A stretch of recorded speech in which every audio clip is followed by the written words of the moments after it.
So we all know this. The West is definitely tougher to predict than the East.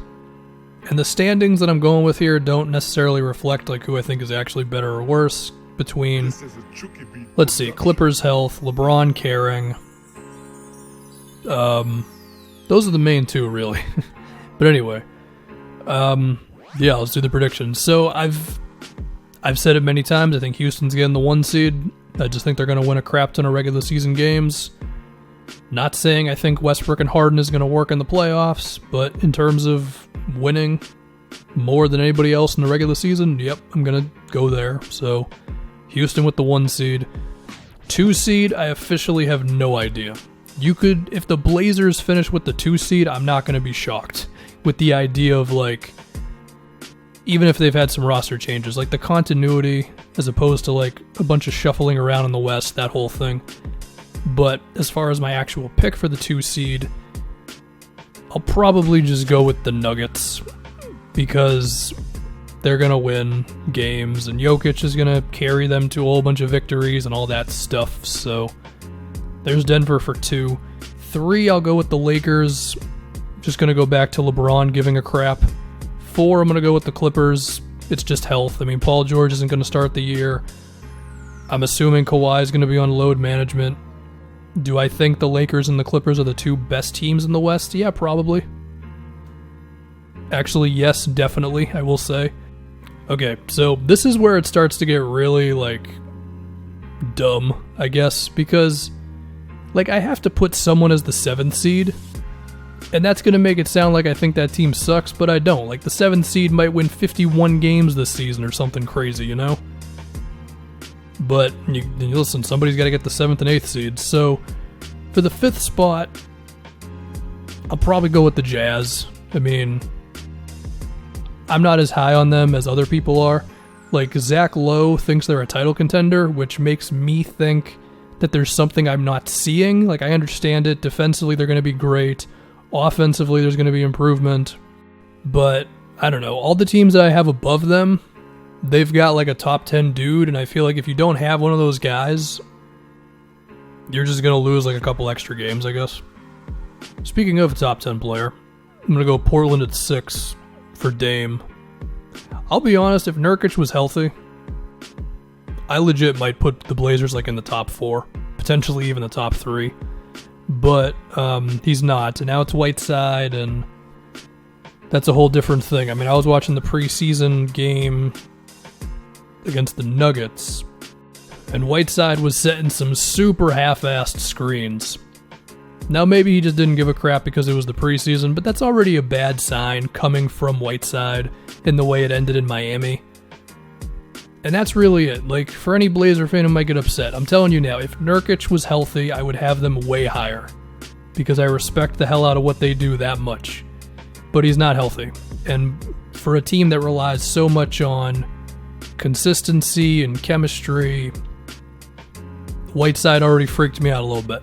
And there's other things, you know, Rodney Hood is definitely like more reliable offensively than Aminu or Harkless were.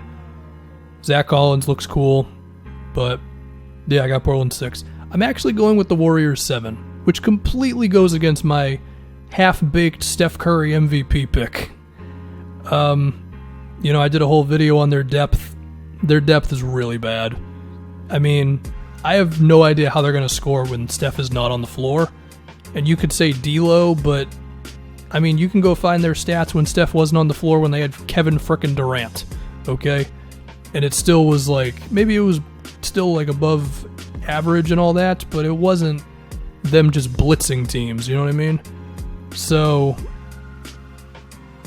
it's gonna be weird. Now at the same time, if Klay's back healthy, and maybe he gets like a month to prepare for the playoffs, they could go through the whole thing, and I really would not be surprised. But this is what we're dealing with. There's no Klay, the depth is bad, and yeah, we have them 7th. 8th, it's the Spurs. It's the boring Spurs. What's funny was back in like the whatever parts of the 2000s where everybody said the Spurs were boring when they actually were not boring. Now they actually are boring. It's Aldridge, it's DeRozan, and it works, but I'm going to watch 2 Spurs games all season. Unless, like, DeJounte is that good or something. Now, the thing with the West is, of course, there's other teams to talk about, because it's going to be a race down to the end, probably. Maybe the Spurs will, like... What did they win last year? Like 48 games? Maybe they just win that again. And the 9 seed, whether it's the Pelicans, the Mavs, whoever, maybe they're just like in the high 30s, low 40s, and it's not really a contest at the end, but still worth talking about. With the Mavs, I just think we're a year too early. We also don't know if KP can get through a whole season.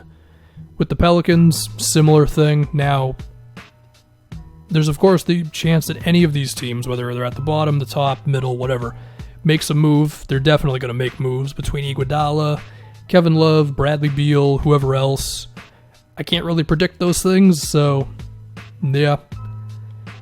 But to go to the Pelicans again, same thing. Like, Zion's a rookie, and I think the roster's just a little too weird, where sometimes the shooting is going to be good, sometimes it's going to suck, and there's just not enough time in the regular season for them to really figure out what works.